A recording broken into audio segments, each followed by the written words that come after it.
आपल्याला बघायचं आहे सुपरपोजिशन ऑफ वेव्स. जे चॅप्टरचं नाव आहे सुपरपोजिशन ऑफ वेव्स, तर ते इथून स्टार्ट होत आहे. म्हणजे आता याचं मिनिंग काय आहे, दोन वेव्स काय होणार आहे, एक सिंगल पॉईंटवर येणार आहे, तर त्यावेळेस त्याच्या डिस्प्लेसमेंटमध्ये काय काय चेंजेस होतात ते आपल्याला स्टडी करायचं आहे. ठीक आहे, तर सगळ्यात आधी एक एक्झाम्पल घेऊ आपण. क्लासमध्ये तुम्हाला मोबाईल अलाउड नाही, तरी एखाद्याने काय केलं, मोबाईल आणला. ठीक आहे, तो पण कसं थोडा आगाऊ, त्याने काय केलं, आणला मोबाईल. 10 मिनिटाची सुट्टी होती, त्यामध्ये काय केलं त्याने, मोबाईल काढलं. मोबाईलवर त्यांनी काय चालू केलं, बरं ठीक आहे, पबजी चालू. बरं, त्याच्यानंतर आगाऊ असं तो, तर त्याला काय पाहिजे, जे मी खेळतोय गोळ्याचा आवाज दुसऱ्यांना पण जायला पाहिजे आणि मला पण यायला पाहिजे. माझा फ्रेंड खेळतोय माझ्या बरोबर, त्याचा आवाज सुद्धा मला यायला पाहिजे, असं त्यांनी विचार केला. तर मला काय, मी माझ्या मित्राबरोबर खेळतोय, मी असं समजा गेलो, त्याच्यानंतर मला काय म्हणते त्याला, रिवाईव्ह करायचं आहे, बरोबर. रिवाईव्ह करण्यासाठी ठीक आहे,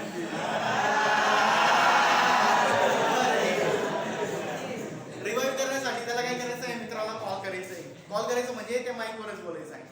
आणि त्याला एवढा आवाज आहे का ते काय करतोय, तुम्ही बाकीच्यांना त्याच्याशी काही घेणं नाही, ते त्याचं चालू आहे, पण बाकीचे पण आवाज करताय ना, तर त्याला त्याच्या मित्राला बोलायचं आहे, तर त्यावेळेस त्याचा मित्राचा आवाज किंवा याचा आवाज त्याच्याकडे जाईल का, नाही. पण हा पण हुशार, याने काय केलं, मोबाईल आणला, त्याच्याबरोबर हेडफोन पण घेऊन आला. हेडफोन टाकले कानात हेडफोन टाकले, ते पण कसे कॅप्सूल वाले बरं का, आवाज कमी, बाहेरचा आवाज नाही झाला पाहिजे, बरोबर. त्याच्यानंतर काय झालं, तरी पण क्लासचा आवाज असं तर त्यामध्ये काय होत आहे, बाहेर पण सुट्टी झालेले पोरं आहे, ते पण आवाज करताय, क्लासमधलं पण आवाज, तरी पण त्याच्यामध्ये डिस्टर्बन्स होत असतो. तरी पण काय होतंय, त्याच्यामध्ये डिस्टर्बन्स होतंय, काहीतरी बाकीच्या स्टुडंटचा त्याला आवाज येतोय. हे कशामुळे होत असतो, त्याचं कारण आहे सुपरपोजिशन ऑफ वेव्स. ठीक आहे, आता सुपरपोजिशन ऑफ वेव्स मध्ये काय असतो, एका single पॉइंटवर when two or more waves arrives at a point at a same time, एका पॉइंटवर सेम टायमिंगवर आली, तर त्यावेळेस काय होणार आहे, each wave produces its own displacement, individual displacement. जे इंडिव्हिज्युअल वेव्स असणार आहे ते काय करणार आहे, त्या पॉइंटवर इंडिव्हिज्युअली त्यांचा डिस्प्लेसमेंट जे असेल ते त्याच्यावर काय करणार आहे, त्याचा इफेक्ट दाखवणार आहे. आणि त्या सिंगल पॉइंटवर आता दोन आवाज आले तिथे, एकाच पॉइंटवर दोन डिफरंट टाईपचे वेव्स आलेले आहे आणि दोघांचा डिस्प्लेसमेंट कसं आहे, डिफरंट आहे. तर तिथे काय होणार एक्झॅक्टली, ते दोन्ही वेव्सची वेक्टर ॲडिशन होणार. जे दोन्ही वेव्स आहेत त्यांच्या डिस्प्लेसमेंटची वेक्टर ॲडिशन होणार. वेक्टर ॲडिशन झाल्यामुळे काय होणार, तिथलं जे ॲम्प्लिट्यूड चेंज होणार आहे, जे डिस्प्लेसमेंट चेंज होणार आहे, ते काय होणार आहे, दोघांची वेक्टर ॲडिशन असेल. वेक्टर ॲडिशन कसं करतो आपण, जर सेम डायरेक्शन असेल तर त्याची काय होणार आहे, ॲडिशन होणार. जर डिफरंट डायरेक्शन असेल तिथे काय होते, सबट्रॅक्शन होते. ठीक आहे, तर हेच असतं त्याच्यामध्ये सुपरपोजिशन ऑफ वेव्स. याची डेफिनेशन कशी करतो आपण, when two or more waves arrive at a point or passes through a single point, common point at a same time, each wave produces its individual displacement, its own displacement independent of the other. त्या वेव्हला काय वाटतो, फक्त माझाच आवाज आहे. आता मला कसं वाटतंय, आता फक्त माझाच आवाज आहे, पण इथे काय आहे, तुमचा पण आवाज येत चाललाय, बरोबर ना. तर यालाच काय म्हणतो आपण, दोन वेव्स काय करणार आहे, एक सिंगल पॉइंटवर सेम टायमिंगला तिथे स्ट्राईक करणार आहे. त्याच्यामुळे काय होणार आहे, there will be the vector addition of the displacements of the two individual waves. जे दोन वेव्स असणार आहे, त्याचं जे सिंगल त्याचं ओन डिस्प्लेसमेंट असेल, त्याची वेक्टर ॲडिशन होणार आणि त्या वेक्टर ॲडिशन नंतर जे उरणार ते काय असणार, त्याचा फायनल वेव्ह असणार आहे. ठीक आहे, म्हणजे आता तुम्ही सगळे आवाज करायला लागले, मी पण बोलतोय, तर इथे काय होणार आहे, मी जे बोलतोय साऊंड वेव्ह आहे, त्याची काहीतरी डिस्प्लेसमेंट आहे. डिस्प्लेसमेंट म्हणजे काय होतंय, मी ज्यावेळेस बोलतोय तर त्यावेळेस काय होणार आहे, याच्यामुळे माझ्या बोलण्यामुळे एक एनर्जी क्रिएट झाली. ती एनर्जी काय करणार, इथलं पार्टिकल घेणार, ते व्हायब्रेट होणार, ते व्हायब्रेट होऊन दुसऱ्या पार्टिकलला, दुसरं तिसऱ्या चौथ्याला असं काय करणार, ते पुढे पास करत जाणार. ठीक आहे, पास करत असताना ते काय होणार आहे, त्याचे मेन पोझिशनवर व्हायब्रेट होणार आहे. ठीक आहे, आता व्हायब्रेट होत असताना आता मी बोललो, त्याच्यानंतर नकुल पण बोललो इकडून. ठीक आहे, ॲट अ टाइम तिकडून आवाज येतोय आणि मी पण बोलतोय, आणि ते काय झालं, माझ्या कानावर, मी काय म्हणतोय, माझ्या कानावर जे त्याचा आवाज येणार आहे त्याची काहीतरी डिस्प्लेसमेंट, मी जे बोलतोय माझ्या आवाजाची सुद्धा काहीतरी डिस्प्लेसमेंट ॲट अ टाइम माझ्या कानावरती ते स्ट्राईक झाली, तर ज्याची डिस्प्लेसमेंट जास्त असेल त्याचा आवाज मला ऐकायला, डिस्प्लेसमेंट किंवा ॲम्प्लिट्यूड दोघांची जास्त असेल, जे जास्त जोरात बोलणार त्याचा आवाज काय आहे तुम्हाला ऐकू येणार. बट दुसऱ्याचा आवाज जरी कमी असला तर थोडंसं इफेक्ट काय होणार आहे, त्यावेळेस त्याच्यावर स्ट्राईक होणार आहे, त्या कानावरती पडणार आहे. ठीक आहे, हे असतं त्याच्यामधलं सुपरपोजिशन ऑफ वेव्हज. आता याच्यामध्ये यूज कुठं केलं आपण, सुपरपोजिशन ऑफ वेव्हज यूज कुठं केला, ज्यावेळेस एक एक्झाम्पल आहे त्याचा, ज्यावेळेस गाण्याची रेकॉर्डिंग चालू असते ना, तर रेकॉर्डिंग करत असताना जे सिंगर असतो त्याला हेडफोन दिलेला असतात, ते हेडफोनचा यूज काय असतो त्याचा, त्याचे बॅकग्राऊंड नॉईस आहे, बॅकग्राऊंडचा आवाज आहे, ते त्याला डिस्टर्ब नाही करायला पाहिजे. फॉर एक्झाम्पल तो गाणं म्हणतो एकदम फुल कॉन्सन्ट्रेशनने, तर बाहेरचा जे आवाज आहे त्यांनी त्याला डिस्टर्ब नाही झाला पाहिजे. आता डिस्टर्ब कसं होईल, फॉर एक्झाम्पल त्या स्टुडिओमध्ये बाहेरचा थोडासा आवाज आला, कन्सिडर करा, असं होत नाही पण कन्सिडर करा, तर बाहेरचा आवाज आला तर त्याच्यामुळे काय होऊ शकतो, त्याला डिस्टर्बन्स क्रिएट होऊ शकते. तर त्या हेडफोनमध्ये अशी ॲडजस्टमेंट केलेली असते, इलेक्ट्रॉनिक सर्किट असतो, तो इलेक्ट्रॉनिक सर्किट काय करतो, आता इकडून जी वेव्ह येणार आहे फॉर एक्झाम्पल ती पॉझिटिव्ह वेव्ह असेल, इमॅजिन करा फक्त पॉझिटिव्ह डिस्प्लेसमेंट आहे, तर ह्या हेडफोनमध्ये दोन्ही साईडला एक माईक असतो, त्या माईकमधून निगेटिव्ह त्याच्या अपोजिट एक्झॅक्टली अपोजिट तेवढंच ते जे डिस्प्लेसमेंट असणार वेव्ह असणार आहे ते क्रिएट केले जाते, इकडून पॉझिटिव्ह इकडून निगेटिव्ह दोन्ही ॲट अ टाइम स्ट्राईक झाल्यानंतर काय होणार, तिथे न्यूट्रल होऊन जाणार, त्याचं काय होणार आहे डिस्प्लेसमेंट तिथे झिरो होऊन जाणार, म्हणजे त्याला आवाज येणार का मध्ये नाही येणार, म्हणजे अशी ॲडजस्टमेंट असते. त्यामध्ये जे माईक असतो, दोन हेडफोन दोन्ही साईडला एक एक माईक असतो, त्या माईकमधून जे साऊंड प्रोड्यूस होतो त्याला आपण अँटी साऊंड म्हणत असतो. अँटी साऊंड म्हणजे काय, जे बॅकग्राऊंड नॉईस येणार आहे त्याला ओव्हरकम करण्यासाठी एक्झॅक्टली तेवढी ॲम्प्लिट्यूड फ्रिक्वेन्सी असणार, बट त्याच्या अपोजिट डायरेक्शनमध्ये एक साऊंड क्रिएट केलं त्याला आपण अँटी साऊंड म्हणतो. अँटी साऊंड आणि इकडचं साऊंड दोन्ही काय होणार, तिथे न्यूट्रल होऊन जाणार, त्याला आवाज येणार काही बाकीचा नाही येणार. ठीक आहे, तर हे आहे त्याच्यामधलं सुपरपोजिशन ऑफ वेव्हज. फक्त त्याची डेफिनेशन लिहून घ्या, त्याला नाव द्या principle of superposition of waves. Principle of superposition of waves. Superposition of waves. When two or more waves,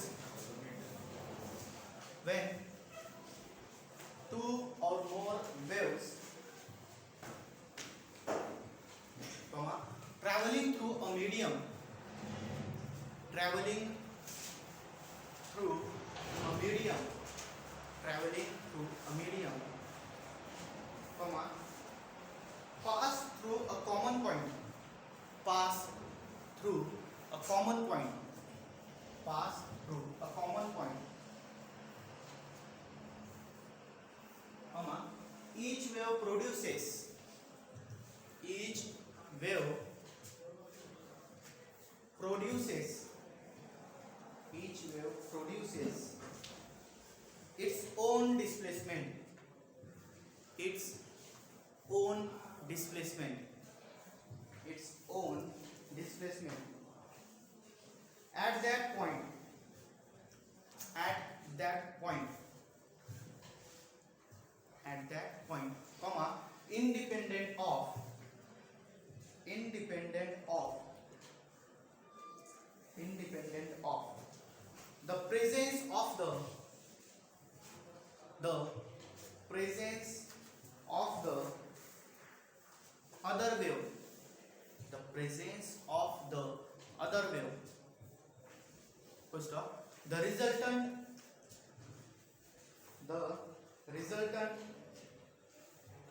displacement, the resultant displacement at that point, at that point, at that point is equal to the, is equal to the, is equal to the vector sum of the, vector sum of the, vector sum of the displacements, vector sum of the displacements due to the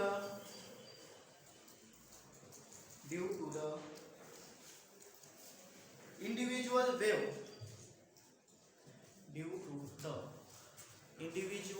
wave at that point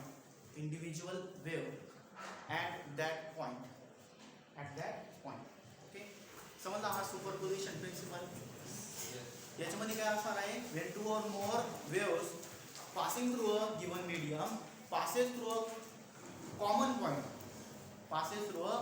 point produces its own displacement independent of the other ती जी wave असणार आहे दोन असेल किंवा दोनपेक्षा जास्त असेल तर त्यांना काय वाटतो का त्यांचे एक वेव्ह असेल ना बाकीचं ते विचार नाही करणार का बाकीची दुसरी वेव्ह आहे ते काय करणार त्याचा ओन डिस्प्लेसमेंट प्रोड्यूस करणार आणि त्या कॉमन पॉईंटवर जेवढे वेव्ह जाणार आहे तर ते सगळे वेव्हचं काय होणार तिथे वेक्टर ॲडिशन होणार आणि त्याच्यानंतर काय होणार पुढे गेल्यानंतर त्यांचं जे पाथ असणार आहे असेल ते पुढे फॉलो करणार आहे फॉर एक्झाम्पल मी या डायरेक्शनवर बोलतोय दुसरा एक स्टुडंट आहे ते तिकडून बोलतोय तर दोन्ही काय करणार आहे एक सिंगल पॉईंटवर त्यांचा स्ट्राईक होणार तिथे डिस्प्लेसमेंटची ॲडिशन होणार बट त्यानंतर ते काय होणार पुढे ते पास होऊन जाणार ठीक आहे माझा आवाज तिकडे जाणार त्याचा आवाज मला येणार असं ठीक आहे त्याच्यानंतर आता आपल्याला काय करायचं आहे डिफरंट टाईपचे याच्यामध्ये दोन टाईपचे आपल्याला काय करायचे सुपरपोजिशन स्टडी करायचे आहे दोन आता एक सिंगल स्ट्रिंग आहे त्या सिंगल स्ट्रिंगला काय केलं दोन्ही साईडने वेव्ह पल्सेस प्रोड्यूस केले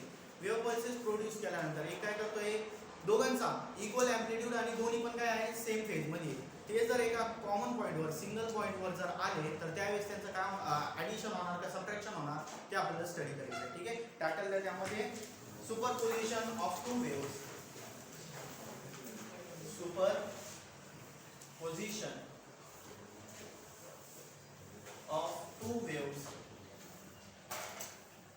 superposition of two waves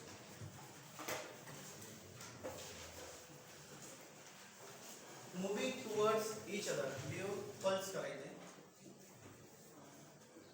pulses moving towards each other with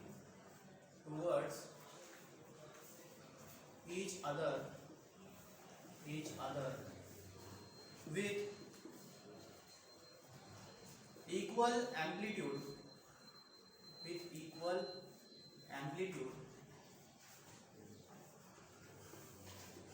and same phase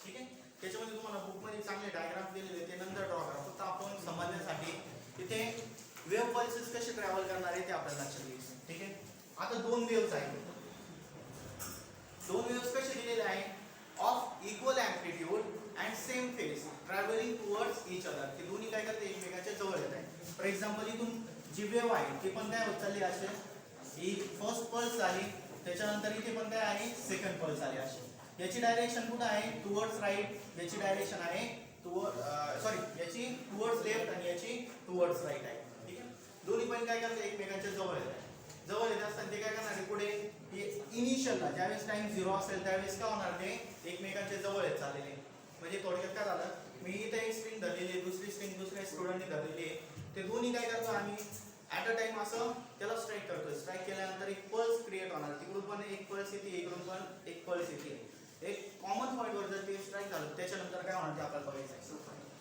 आता याच्यामध्ये काय होणार पुढं वेव्ह काय होणार आहे पुढे अशी ट्रॅव्हल करणार ठीक आहे त्याच्यानंतर इथे पण ही वेव्ह पण काय आली आता पुढे आली याची डायरेक्शन टुवर्ड्स लेफ्ट याची डायरेक्शन टुवर्ड्स राईट हे कुठं झालं टाइम चेंज झाल्यानंतर फॉर एक्झाम्पल t = 2 आल्यानंतर 2 सेकंड नंतर त्याच्यानंतर काय झालं आता ते काय करणार एकमेकांवर स्ट्राईक करणार आहे फॉर एक्झाम्पल ही वेव्ह अशी पुढे गेली याचा ओरिजिनल पाथ कोणता होता हा होता ओके त्याच्यानंतर ही पल्स पण काय झालेली अशी पुढे आलेली त्याचा ओरिजिनल पाथ कोणता आहे या डायरेक्शन मध्ये आहे ठीक आहे या पॉइंटवर दोन्ही पण काय झाले दोन्ही वेव्हज काय झाले स्ट्राईक झाले ठीक आहे आता याची डायरेक्शन कुठे आहे टुवर्ड्स लेफ्ट आणि याची टुवर्ड्स राईट आता या पॉइंटवर कॉमन पॉइंटवर आता दोन सेम ॲम्प्लिट्यूड असणारा दोन्ही वेव्हजचा फेज कसा आहे फेज कसं दिलेलं आहे सेम दिलेलं आहे फेज पण सेम आहे ॲम्प्लिट्यूड पण सेम आहे आता त्या पॉइंटवर काय होणार ॲडिशन होणार का सबट्रॅक्शन होणार ॲम्प्लिट्यूड इक्वल आहे फेज पण सेम आहे म्हणून ते दोघांची काय होणार ॲडिशन होणार ॲडिशन होऊन काय होणार इथे त्या पॉईंटवर जिथं ते स्ट्राईक झाले तिथले अँप्लिट्यूड काय होणार आहे, इन्क्रीज होणार आणि बाकीची वेव्हची जी असणार आहे ते काय असणार आहे, ॲज इट इज असणार आहे. पण या पॉईंटवर ज्या पॉईंटवर ते ओरिजिनल अँप्लिट्यूड कुठं होती, ज्या ती लेवल होती त्याची जी ओरिजिनल लेवल आहे ती तिथपर्यंत, त्याच्यानंतर काय झालं ते स्ट्राईक झाले ते त्या पॉईंटवरची अँप्लिट्यूड काय झाली, इन्क्रीज झाली. बरोबर. आता याच्यामध्ये काय होणार आहे, दोन्ही एकमेकांवर काय करणार आहे, असं फोर्स क्रिएट करणार आहे आणि त्याच्यामुळे काय झाली ती अँप्लिट्यूड इन्क्रीज झाली. आता याच्यानंतर काय होणार, ते अँप्लिट्यूड इन्क्रीज झाल्यानंतर आता जर ते सेपरेट झाल्यानंतर काय होणार, त्या पॉईंटवर जर बघितलं आपण त्याची अँप्लिट्यूड इन्क्रीज झाली. आता काय होणार नेक्स्ट केस, त्याची काय होणार, डायरेक्शन तीच राहणार का चेंज होऊन जाणार. म्हणजे तुमचं काय म्हणणं आहे का जी लेफ्ट साईडला जात होती ती आता राईट साईडला जाणार. ते काय होणार त्याच्यामध्ये, ते त्यांचा जे पाथ असणार आहे त्या पॉईंटवर स्ट्राईक झालं तिथल्या अँप्लिट्यूड मध्ये चेंज होणार, बट जे त्यांचं ओरिजिनल पाथ असेल ना तेच पाथ ते काय करणार पुढे फॉलो करणार आहे. म्हणजे ते काय होणार, जरी ते सेपरेट झाल्यानंतर काय होणार आहे, आता ही कोणती वेव असणार आहे, इकडची वेव अशी पुढे गेलेली आहे आणि ही जी वेव होती एक आलेली आता लेफ्ट साईडला. जे त्यांचं ऍक्च्युअल पाथ होतं ते काय करणार पुढे ते फॉलो करणार.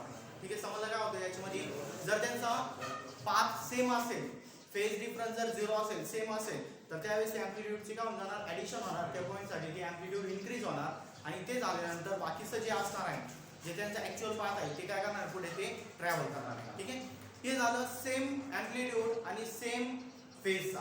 आता जर इथे अँप्लिट्यूड सेम ठेवला आपण आणि फेज जे आहे ते अपोजिट केलं तर त्यावेळेस काय होणार ते आपल्याला स्टडी करायचं. सेकंड पॉईंट कोणता आहे याच्यामध्ये, amplitude equal amplitude superposition of two wave pulses having equal amplitude and opposite phase. Phase कसं आहे आता यांचा अपोजिट दिले. आता अपोजिट फेज जर असेल तर त्यावेळेस काय होणार, आता इनिशियली ज्यावेळेस टाइम 0 असेल त्यांचं काय असेल, for example he first wave pulse आहे याची डायरेक्शन टुवर्ड्स राईट आहे, त्या साइडची जी वेव्ह असणार आहे त्याचा अँप्लिट्यूड इक्वल आहे बट त्याची डायरेक्शन कशी आली आता, सॉरी त्याचं जे फेज आहे फेज कसं आलं, चेंज आलं, फेज डिफरंट आहे, अपोजिट आहे. हा आता वरून ट्रॅव्हल करत असं ते काय होणार आहे, खालून ट्रॅव्हल करणार. म्हणजे काय होणार, ही जी वेव्ह असेल त्याचा इक्वल अँप्लिट्यूड असेल आणि ही वेव्ह काय असेल डाऊनवर्ड डायरेक्शननी ट्रॅव्हल करणार. ठीक आहे, these two wave pulses are out of phase by pi radian. Pi रेडियनने ते काय आहे, आउट ऑफ फेज आहे. ज्यावेळेस ते काय करणार आहे पुढे, ही काय झाली इनिशियल कंडिशन t = 0 ज्यावेळेस असेल त्या पॉईंटवर, त्याच्यानंतर पुढे ते वेव्ह काय करणार आहे, ट्रॅव्हल करणार आहे. असं ती वेव्ह काय झाली आता पुढे गेली, ही वेव्ह या पॉईंटवर आली, त्याच्यानंतर ही जी वेव्ह होती हे काय झाली या पॉईंटवर आली खालची डायरेक्शन. ठीक आहे, ही लेफ्ट साईडला ही राईट साईडला. आता ज्यावेळेस ते एकमेकांच्या जवळ येणार आहे त्यावेळेस काय होणार, अँप्लिट्यूड इक्वल आहे. ड्रॉइंग मध्ये माझं ते कमी जास्त झालेलं आहे, पण इमॅजिन करा दोघांचा अँप्लिट्यूड इक्वल आहे, दोन्ही आउट ऑफ फेज आहे, तर त्यावेळेस काय होणार,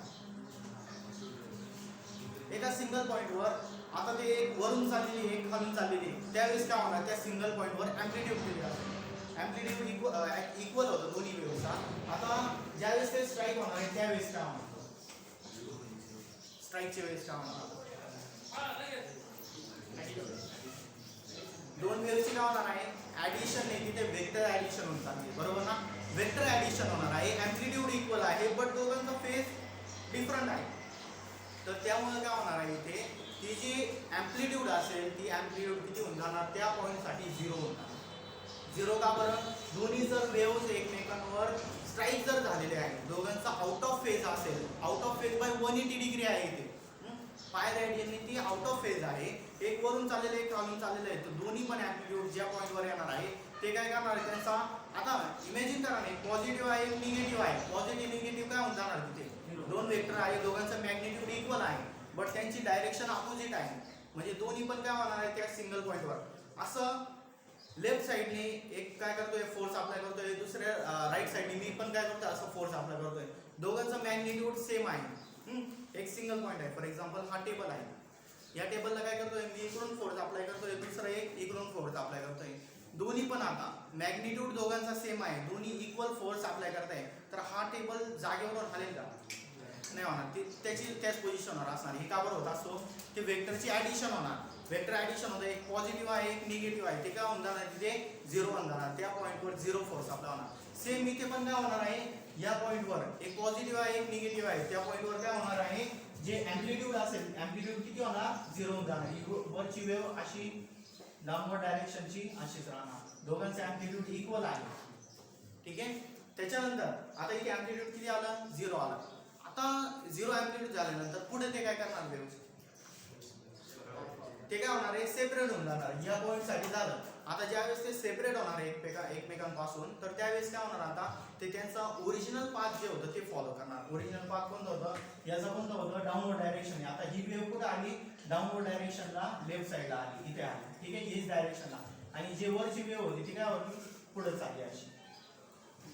सेपरेट झाले. ज्या पॉईंटवर ते स्ट्राईक झाले होते, ज्या पॉईंटवर ते स्ट्राईक झाले होते त्या पॉईंटवर अँप्लिट्यूड किती झालं 0 झालं. त्याच्यानंतर ते पुढे वेव्स काय करणार, ते त्याचा पाथ जे असणार ते काय करणार आहे कंटिन्यू करणार आहे. ठीक आहे. तर हे होतं त्याच्यामधलं superposition of two wave pulses of equal amplitude and opposite phase. ठीक आहे. बुकमध्ये तुम्हाला डायग्राम दिलेले ते डायग्राम्स ड्रॉ करा. याच्यावरचं तुम्हाला फक्त अंडरस्टँड करायचं आहे. तर ज्यावेळेस फेजेस सेम असेल तर त्यावेळेस काय होणार, फेज जर 180 डिग्रीने सेपरेट असेल, फेज डिफरन्स 180 डिग्री असेल, तर त्यावेळेस काय होणार, ते आपल्याला इथे फक्त कन्सेप्ट काय आहे ते लक्षात घ्यायची. ठीक आहे. तर तेवढं त्याच्यामध्ये बुकमध्ये दिलेलं आहे, तेवढे डायग्राम्स ते तुम्ही काय करा ड्रॉ करा. ठीक आहे. त्याच्यानंतर आताचा मेन पॉईंट बघायचा आपल्याला, superposition of two wave pulses. त्यांची जी इक्वेशन्स आहे ती इक्वेशन काय येणार आहे ते आपल्याला इथे स्टडी करायचं आहे. रिझल्टंट अँप्लिट्यूड टायटल द्यायचं ते रिझल्टंट अँप्लिट्यूड ऑफ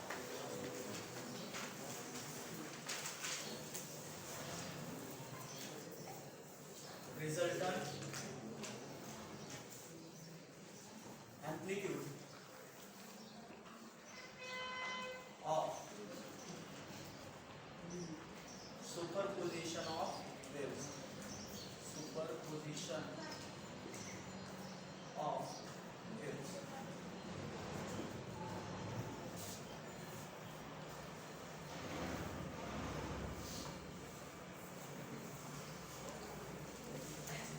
आता याच्यावरून हे जे दोन डायग्राम्स बघितले ना आपण, याच्यावरून तुम्हाला कन्स्ट्रक्टिव्ह इंटरफरन्स आणि डिस्ट्रक्टिव्ह इंटरफरन्स अशी दोन कन्सेप्ट येत असतात. कन्स्ट्रक्टिव्ह म्हणजे काय होणार, तिथे अँप्लिट्यूड इन्क्रीज होणार आहे. डिस्ट्रक्टिव्ह म्हणजे तिथे अँप्लिट्यूड मिनिमाइज होऊन जाणार, 0 होऊन जाते. ठीक आहे.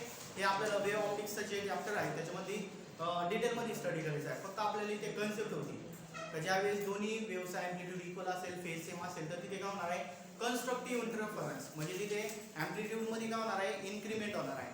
आणि त्याच्यानंतर ज्यावेळेस दोघांचा आउट ऑफ फेज असेल त्यावेळेस काय होणार, तिथे जे अँप्लिट्यूड आहे त्याच्यामध्ये डिक्रीमेंट होणार, म्हणजे तिथे काय होत चाललंय डिस्ट्रक्टिव्ह इंटरफरन्स आलं. ठीक आहे. आता आपल्याला काय करायचं आहे, रिझल्टंट अँप्लिट्यूड फाइंड आउट करायचं आहे. कशाला, जर दोन वेव्ह पल्सेस एका सिंगल पॉईंटवर आले तर त्यावेळेस त्याचा रिझल्टंट डिस्प्लेसमेंट किती असेल ते आपल्याला फाइंड आउट करायचं आहे. ठीक आहे. यासाठी दोन वेव्हज आपल्याला कन्सिडर करायचे, having displacement y1 and y2. Displacement म्हणण्यापेक्षा ही अँप्लिट्यूड येत असते आम्हाला.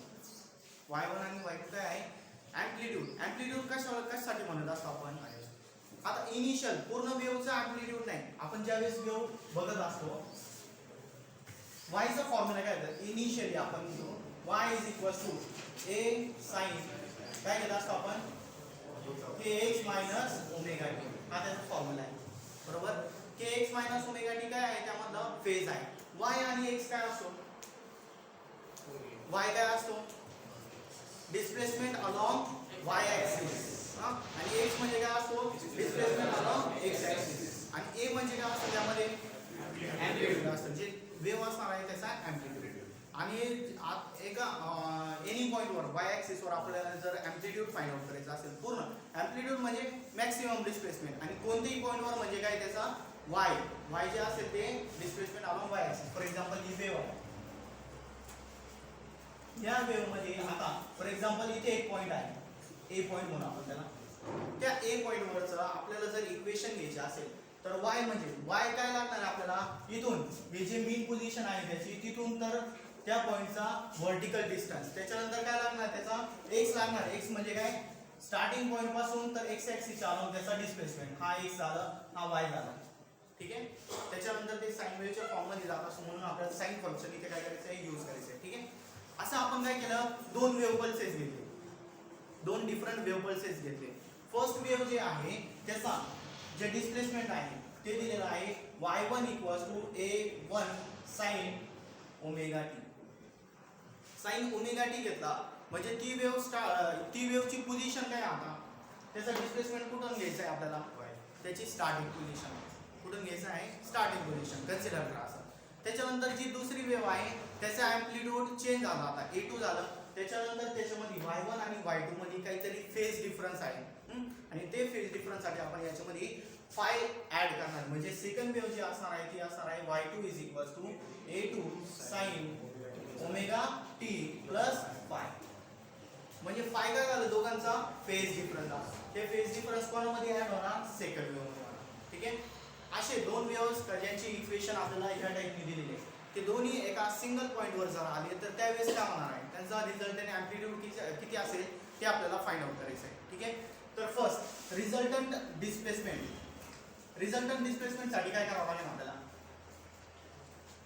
रिझल्टंट डिस्प्लेसमेंट साठी बोला लवकर, ते दोन जे वेव्हज आहेत त्यांची काय करायची, ऍडिशन करायची. First therefore resultant displacement y is equal to काय ना y1 प्लस y2. y1 ची व्हॅल्यू किती आहे a1 sin omega T, y2 ची व्हॅल्यू किती आहे a2 sin omega t plus five. या इक्वेशनला सिम्प्लिफाय करायचं आपल्याला. काय करता येईल यामध्ये, अरे कॉमन आली याच्यामध्ये काय करता येईल ते सांगा. कॉमन काय घेणार मला एक सांग, कॉमन काय घेणार, साइन ओमेगा घेणार. आणि तो एक अँगल आहे, तुम्ही असं म्हणताय का, एक अँगल समजा फॉर एक्झाम्पल इथे साइन 45 डिग्री आहे, इथे 60 डिग्री आहे. 60 डिग्री मधून तुम्ही 45 मायनस करून घेताय, फक्त इथे 15 डिग्री ठेवताय, असं चालेल का, पॉसिबल नाही. फर्स्ट स्टेप काय करायची याच्यामध्ये, sine omega t plus phi, sine a plus b, sine a plus b. Formula काय असतो त्याचा, साइन ए प्लस बी काय असतो, sine a into cos b plus sine cos a into sine, ठीक आहे. आता काय रे बोर्ड ने करू पुढे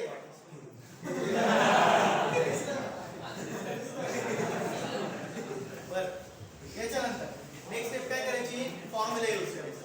फॉर्म्युला जर यूज केला आपण,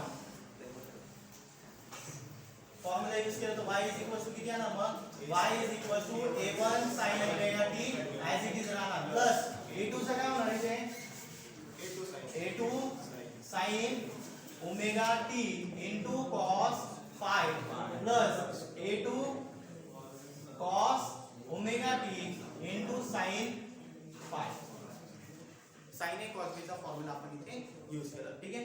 त्याच्यानंतर नेक्स्ट स्टेप मग काय करायची याच्यामध्ये, आता जसं आपण कॉम्पोजिशन ऑफ एसएचएम बघितलं होतं, कॉम्पोजिशन ऑफ एसएचएम मध्ये दोन एसएचएम आहे, दोन सिंपल हार्मोनिक मोशन परफॉर्म करणारे वेव्हज आहे.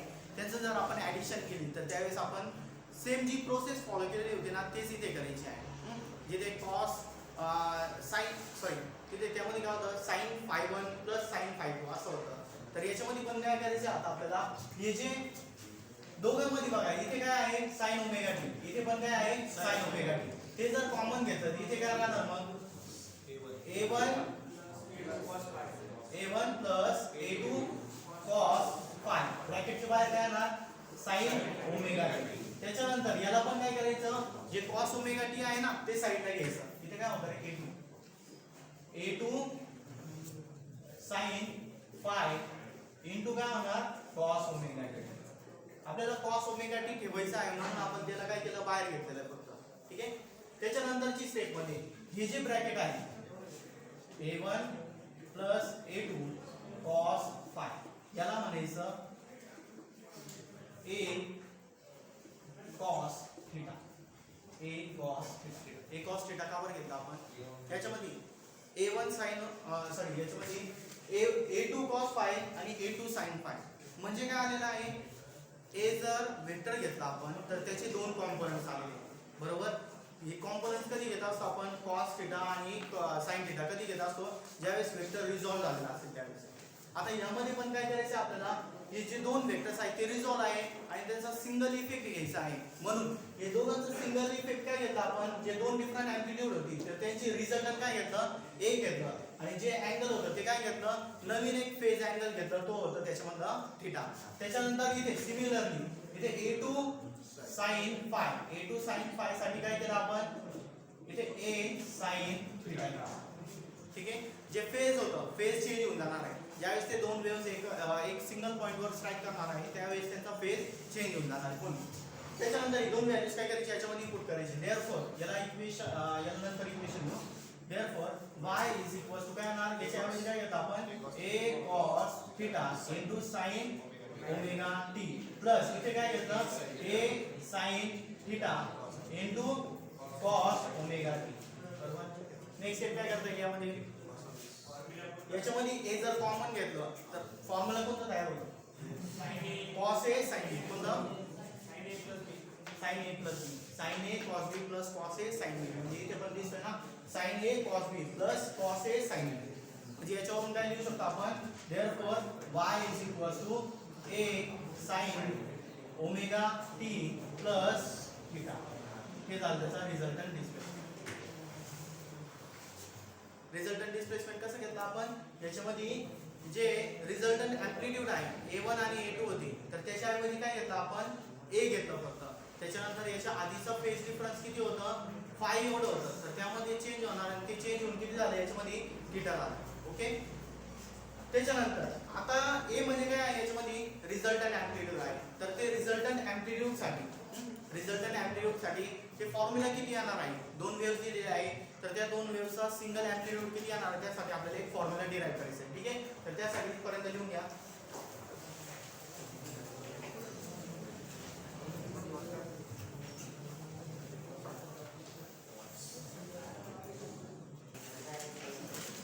याच्यानंतर हे जे अँप्लिट्यूड आहे ना रिझल्टंट वेव्हचा अँप्लिट्यूड. आता हे रिझल्टंट वेव्हचा अँप्लिट्यूड हे इज इक्वल टू किती होतं ते आपल्याला फाइंड आउट करायचं. का बरं तर जे याच्यावरचे न्यूमेरिकल्स असतात त्यामध्ये तुम्हाला दोन वेव्हज दिलेले असेल y1 आणि y2 दोन इक्वेशन्स दिलेले असेल त्या दोन इक्वेशन्स वरून तुम्हाला जे रिझल्टंट अँप्लिट्यूड आहे ते फाइंड आउट करायचं असतं. ठीक आहे तर त्यासाठी रिझल्टंट अँप्लिट्यूड घेण्यासाठी resultant amplitude a is equal to किती येतो ते आपल्याला फाइंड आउट करायचं आहे. त्यासाठी फर्स्ट थिंग याच्यामध्ये काय करावं लागेल आपल्याला हे जे दोन इक्वेशन्स आहेत इक्वेशन 1 and 2 ते दोन इक्वेशनला काय करायचं स्क्वेअर करून ऍड करायचं आहे. म्हणजे काय squaring and adding equation 1 and 2 equation 1 and 2 ला काय करायचं स्क्वेअर करायचं आणि मग ऍड करायचं. त्याच्यामध्ये राईट साइडला काय आहे इथे a cos theta आणि इथे a sin theta म्हणून त्याला काय करायचं अगोदर इक्वेशन 1 घ्या 1 चा राईट साइड घ्या. इथे काय येणार a square sin square theta plus a square cos square theta आणि लेफ्ट साइडचं काय इथे a1 a2 cos phi आणि इथे काय आहे a2 sin phi आहे. ते दोन्ही पण काय करायचं आपल्याला ऍड स्क्वेअर करून ऍड करायचं. That is a1 a2 cos phi bracket square plus इथे काय येणार याचा पण काय करायचं आपल्याला bracket square a2 sin phi bracket square. Next step काय करता येईल याच्यामध्ये a स्क्वेअर कॉमन घेतलं काय भेटणार आपल्याला sin square theta plus cos square theta हे किती असतो 1. Therefore a square is equal to काय येणार याचा एक्सपान्शन काय येणार a1 square plus 2 times a1 a2 cos phi plus इथे काय येणार a2 square cos square phi आणि याचा पण काय येणार याचा स्क्वेअर केलं तर a2 square sin square phi. दोघांमध्ये बघा कॉमन काय आहे a2 स्क्वेअर कॉमन आहे. ब्रॅकेट मध्ये काय येणार मग cos square phi plus sin square phi ते किती येणार मग 1 येणार. sin square theta plus cos square theta किती असतो 1 असतो. Therefore a square is equal to काय येते a1 square plus a2 square plus 2 times a1 a2 cos phi. हे काय आलं दोन जे वेव्हज आहे दोघांचा अँप्लिट्यूडचा स्क्वेअर आला, बट आपल्याला काय पाहिजे, अँप्लिट्यूड पाहिजे. Therefore a is equal to किती येणार, square root of what, a1 square plus a2 square plus 2 times a1 a2 cos phi. आता याच्यामध्ये बघा, हे जे प्रोग्रेसिव्ह वेव्हच्या केसमध्ये आपण इथे फॉर्म्युला काय तयार झाला, a1 square plus a2 square plus 2 times a1 a2 cos phi.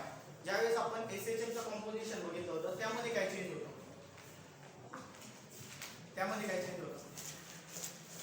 Formula मध्ये चेंज काय होतं, इथे r होतं, r इज इक्वल टू काय होतं इथे a1 square plus a2 square plus 2 times a1 a2 cos होतं, बट ब्रॅकेट मध्ये काय होतं phi1 मायनस phi2 होतं. आणि याच्यामध्ये काय घेतलेलं फक्त आपण phi घेतलेलं आहे. phi का बरं, आपण एक वेव्ह जे आहे ते इनिशियली 0 कन्सिडर केली, दुसऱ्याचा फेज अँगल phi कन्सिडर केलं, तर म्हणून phi मायनस 0 घेण्यापेक्षा आपण डायरेक्टली ते phi घेतलेलं आहे. ठीक आहे, हे झालं त्याचा रिझल्ट आहे अँप्लिट्यूड. त्याच्यानंतर आपल्याला काय करायचं आहे, अँप्लिट्यूड मॅक्सिमम आणि मिनिमम कुठं असेल ते आपल्याला स्टडी करायचं आहे. ठीक आहे, तर त्यासाठी ही जी इक्वेशन आहे त्यामध्ये आपल्याला दोन फेजेस कन्सिडर करायची. दोन फेजेस म्हणजे कोणते कोणते आहे, त्यामध्ये first phase difference is 0. Phase difference is 0. Then phase difference is 0. Phase difference is 0. 0 ज्यावेळेस असेल त्यावेळेस काय होणार, phi ची व्हॅल्यू किती घ्यायची आपल्याला, याच्यामध्ये 0 घ्यायची. That is phi is equals to 0 घ्यायचा. phi is equals to 0 degree घेतो. मीनिंग काय याचं, दोघांचा फेज डिफरन्स 0 आहे म्हणजे दोन्ही पण काय आहे, सेम फेज मध्ये चाललेला आहे. सेम फेज आहे म्हणजे ते काय आहे, एकमेकांवर ओव्हरलॅप झाल्यानंतर त्यांचा अँप्लिट्यूड किती येणार ते आपल्याला इथे बघायचं आहे. त्यासाठी phi ची व्हॅल्यू याच्यामध्ये काय करायची, 0 पुट करायची. ठीक आहे, a इज इक्वल टू किती येणार, मग a is equal to square root of a1 square plus a2 square plus 2 times a1 a2 cos 0 किती असतो, cos 0 1 असतो, बरोबर. म्हणून इथे काय आलं, की पूर्ण व्हॅल्यू काय झाली याची 1 झाली. आता हा फॉर्म्युला बघा, फॉर्म्युला कशाचा आहे, a1 square plus a2 square plus 2 times a1 a2. कशाचा formula, a1 plus a2 bracket square, a plus b bracket square काय असतो, a square plus 2ab plus b square असतो. सेम इथेच आहे, म्हणजे याच्यावरून काय सांगू शकतो आपण, a is equal to square root of bracket मध्ये a1 plus a2 bracket square. आता इथे स्क्वेअर आणि स्क्वेअर रूट काय होणार, कॅन्सल होणार. Therefore a is equal to किती आलं, a is equal to a1 plus a2. म्हणजे ज्यावेळेस फेज डिफरन्स 0 असेल तर त्यावेळेस अँप्लिट्यूडची काय होणार आहे, ऍडिशन होणार. आणि जर दोन वेव्ह जर आपण इक्वल घेतले, a1 is equal to a2 is equal to, दोघांची व्हॅल्यू जर आपण इक्वल घेतली तर त्यावेळेस काय भेटणार आपल्याला, resultant amplitude a will be equal to a plus a. Resultant म्हणू आपण त्याला, resultant will be a plus a, that is 2 times a होणार. म्हणजे जे अँप्लिट्यूड होणार आहे, जे त्या पॉइंटवरचे अँप्लिट्यूड असेल ते काय होणार आहे, डबल होऊन जाणार. ठीक आहे, हे कधी असेल, ज्यावेळेस त्यांचा फेज डिफरन्स कसा असेल, फेज डिफरन्स 0 असेल. when the phase difference is 0 there will be the addition of amplitudes, that is there will be the maximum amplitude. तिथे काय होणार आहे, मॅक्सिमम अँप्लिट्यूड आपल्याला बघायला भेटणार.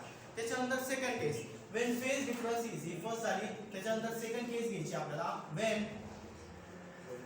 phase difference is pi or 180 degree, pi radian or 180 degree. म्हणजे दोघांमध्ये phase difference 180 degree आहे. म्हणजे वेव्ह कशी ट्रॅव्हल करते, एक अपवर्ड डायरेक्शन असेल तर दुसरी कशी चाललेली आहे, डाऊनवर्ड डायरेक्शन चाललेली. ठीक आहे, तर त्यावेळेस काय होणार आहे, phi ची व्हॅल्यू जर आपण phi इज इक्वल टू किती घेतलं, पाय रॅडियन और 180 डिग्री घेतलं. ठीक आहे, आता याच्यामध्ये रिझल्टंट अँप्लिट्यूड किती येणार, therefore a is equal to a1 square plus a2 square plus 2 times a1 a2 cos 180 किती असतो, व्हेरी गुड, -1 किती असतो, -1. इथे किती येणार, -1. आता -1 ने याला मल्टिप्लाय केलं किती होणार, square root of a1 square plus a2 square minus 2 times a1 a2. आता हा कशाचा एक्सपान्शन दिसतोय, a minus b bracket square. Therefore is equal to किती येणार, हा a1 minus a2 bracket square. तर स्क्वेअर आणि स्क्वेअर रूट काय होणार कॅन्सल होणार. Therefore resultant amplitude a is equal to a1 minus a2. आणि दोन्ही जर इक्वल असेल that is a1 is equal to a2 असेल तर त्यावेळेस काय होणार a1 is equal to a2 असेल तर therefore a is equal to 0 होणार. म्हणजे मिनिमम एम्प्लिट्यूड कधी बघायला भेटेल आपल्याला ज्यावेळेस फेज डिफरन्स किती असेल पाय रेडियन और 180 डिग्री आउट ऑफ फेज असेल. when two waves are 180 degree out of phase there will be the subtraction of amplitudes and hence the amplitude will be minimum. म्हणून याच्यावर एमसीक्यू टाइप क्वेश्चन आला तर याच्यावर कसं येऊ शकतो का amplitude मॅक्सिमम आणि मिनिमम कुठे असेल. मॅक्सिमम कुठे असेल when there is a phase difference of 0 degree. त्याच्यानंतर मिनिमम कधी असेल ते when the phase difference is pi radian or 180 degree. ठीक आहे येऊन जाईल पर्यंत.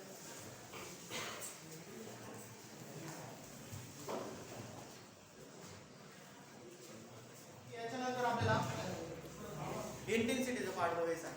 इंटेन्सिटी ज्यावेळेस आपण वेव्हचा टॉपिक स्टडी करत असतो त्यावेळेस आपल्याला इंटेन्सिटीचा पार्ट बनलेला असतो. इंटेन्सिटी म्हणजे त्या पॉईंटवर ॲम्प्लिट्यूड आणि इंटेन्सिटी दोघांचं रिलेशन काय आहे. Intensity depends on amplitude that is I is directly proportional to a square असतो. त्यामध्ये जी इंटेन्सिटी असते ना intensity of wave that intensity of wave is directly proportional to square of amplitude. असं दोघांमध्ये रिलेशन असतो. तर इंटेन्सिटी मॅक्सिमम किंवा minimum कधी असेल ते आपल्याला बघायचं आहे. ठीक आहे तर याच्यामध्ये फर्स्ट आपल्याला त्याचं रिलेशन काय असतो दोघांमध्ये रिलेशन दिलेले आहे. I is directly proportional to a square. The intensity of wave is directly proportional to square of amplitude. Okay. आता याच्यामध्ये मॅक्सिमम एम्प्लिट्यूड कधी मॅक्सिमम इंटेन्सिटी कधी असेल. मॅक्सिमम इंटेन्सिटी कधी असेल when phi is equal to 0. Very good. याच्यामध्ये काय असेल ज्यावेळेस इंटेन्सिटी मॅक्सिमम कधी असेल ज्यावेळेस याच्यामध्ये एम्प्लिट्यूड काय असेल मॅक्सिमम असेल. a max याचं काय करावं लागेल आपल्याला स्क्वेअर करावं लागेल. ओके आणि याच्यामध्ये I max will be proportional to amplitude maximum कधी असते ज्यावेळेस फेज डिफरन्स किती पाहिजे 0 पाहिजे. therefore a1 plus a2 त्यावेळेस काय होत असतो दोघांची ऍडिशन होत असते. याचा काय करावं लागणार याचा स्क्वेअर करायचा. इंटेन्सिटी मॅक्सिमम कधी असेल ज्यावेळेस दोन्ही एम्प्लिट्यूडचा काय असेल तिथे ऍडिशन असेल आणि ते एम्प्लिट्यूडचं ऍडिशन कधी होत असतो when the phase difference between the two waves are 0. दोन वेव्स मधलं फेज डिफरन्स किती पाहिजे 0 पाहिजे. त्याच्यानंतर मिनिमम इंटेन्सिटी मिनिमम कधी असेल minimum intensity is proportional to minimum amplitude square. Okay आणि एम्प्लिट्यूड मिनिमम कधी असतो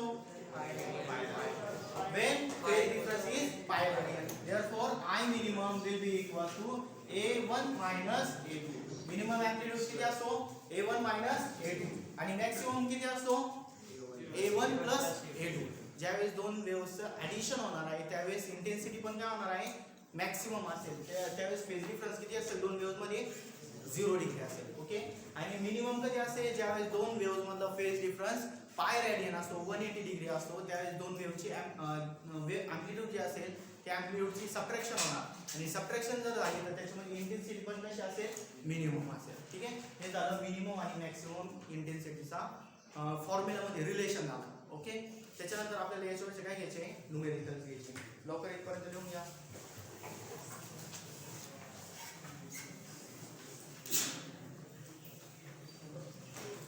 फास्ट मध्ये लिहून घ्या.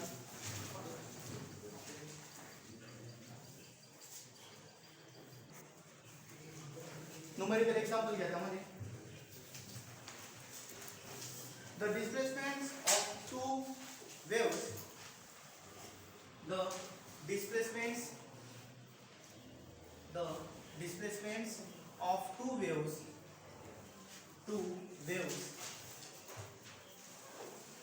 propagating through a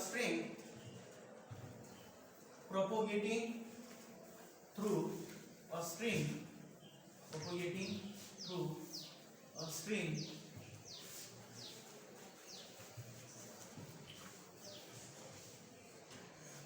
given by y1 is equals to 4 sin 20x minus 30t. y2 is equals to 4 sin in bracket 25x minus 40t,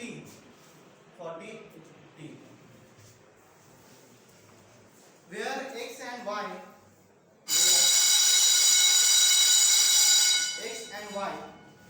are in centimeter,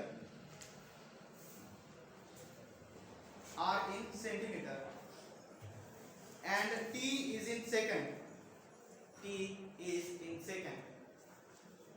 So stop. Number 1, calculate the phase difference.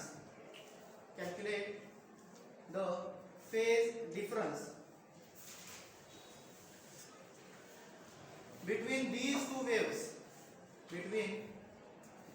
two waves. At points x is equals to 5 centimeter and t is equals to 2 second.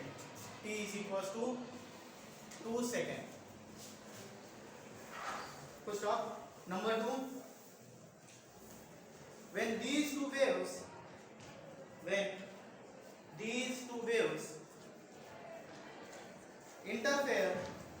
interfere, what are the maximum and minimum values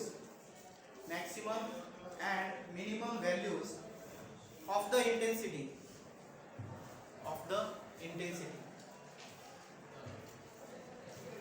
बरं ठीक आहे, इकडे लक्ष द्या. आता fast मध्ये solve होईल. याच्यामध्ये हे दोन इक्वेशन जे आहे ना, त्याच्यामध्ये फक्त x आणि t ची व्हॅल्यू पुट करा. लवकर करा. पुढे solve. y1 is equal to किती येणार? 4 sin x ची value 20 into 5, that is 20 into 5 किती येणार? 100 minus 30t, दॅट इज 60. आणि y2 किती येणार? y2 is equal to 4 sin in bracket इथे x ची value 5, that is 125 minus 40 into 2, that is 80. Subtraction करा. किती येणार? y1 is equal to 4 sin 40 is equal to 4 sin इथे किती येणार? 45. ओके. दोघांचा फेज डिफरन्स किती आहे? फेज डिफरन्स किती असतो ते? 5 इज इक्वल टू याच्यामध्ये 45 minus 5 किती? 40. बरोबर ना? म्हणजे तो सॉरी उलट झालं. 45 minus 40 इज इक्वल टू किती? 5. ओके. त्याच्यानंतर अजून काय फाइंड आउट करायचं? त्यामध्ये फर्स्ट क्वेश्चन भेटला आपल्याला.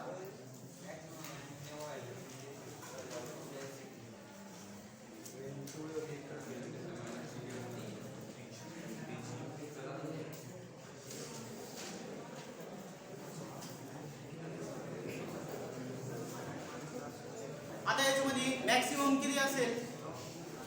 हे यार इकडे लक्ष द्या. थोडं राहील. याच्यामध्ये मॅक्सिमम इंटेन्सिटी किती असते ते? Imax is equals to A1 plus A2. A1 किती आहे? 4 plus 4 किती येणार? 8 सेंटीमीटर. सॉरी 8. मॅक्सिमम इंटेन्सिटी किती आली? 8. याचा स्क्वेअर आला ना. 4 plus 4 8 square, that is 64. त्याच्यानंतर मिनिमम किती असते? I minimum is equals to A1 minus A2 bracket square. A1 किती आहे? 4 minus 4 bracket square is equals to 0. म्हणजे मॅक्सिमम आणि मिनिमम इंटेन्सिटी किती आली? 0 and 64. ओके. हे झालं त्याचं सोल्युशन. एकदम सिंपल आहे. बाकीचं आपण नेक्स्ट लेक्चरला घेऊ.